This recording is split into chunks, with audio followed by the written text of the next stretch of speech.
It will not be enough to simply mobilize the converted. It will not be enough to preach to the choir. It will not be enough to just ramp up intensity among people who already know about climate change and already agree with us and care deeply about it. Protests are necessary to raise awareness. Hashtag campaigns can spread awareness. But to build the broad-based coalitions necessary for bold action, we have to persuade people who either currently don't agree with us or are indifferent to the issue.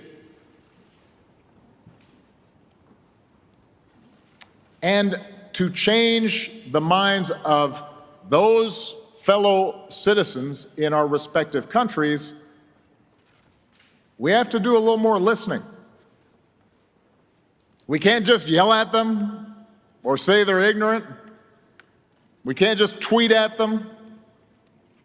It's not enough to inconvenience them through blocking traffic in a protest.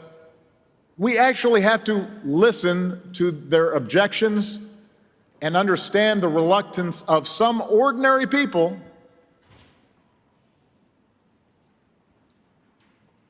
to see their countries move too fast on climate change. We have to understand their realities and work with them so that serious action on climate change doesn't adversely impact them. So listen, it is true, a lot of climate opposition comes from fossil fuel companies trying to make a buck, despite the green ads that they run on TV. It's true that there are climate deniers out there who, for ideological reasons, you will never convince. But I'm not talking about them. I'm talking about the fact that we've got to persuade the guy who has to drive to his factory job every single day, can't afford a Tesla, and might not be able to pay the rent or feed his family if gas prices go up. We have to think about the mother in India who, yes, will suffer droughts and floods made worse by climate change, but whose more immediate concern is getting electricity so her children don't have to sit in the dark every night and can't do their homework. That's not you can't dismiss that concern. There are workers and communities that still depend on coal for power and jobs. And yes, they are concerned about maintaining their wages. That's not unreasonable for them to be concerned about that. And the fact is, the truth is that transitioning from dirty energy to clean energy does have a cost.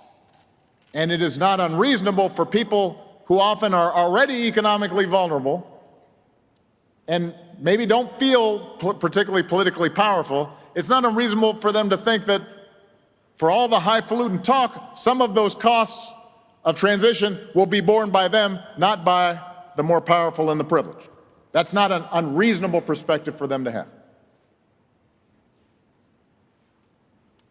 And that's why, when it comes to climate change, a country like the US with a higher per capita carbon footprint does have to do more than a country like Mali or Bangladesh. It's also why we need to make sure the people most affected by the transition to clean energy aren't the ones bearing most of the cost. They don't have any margin for error.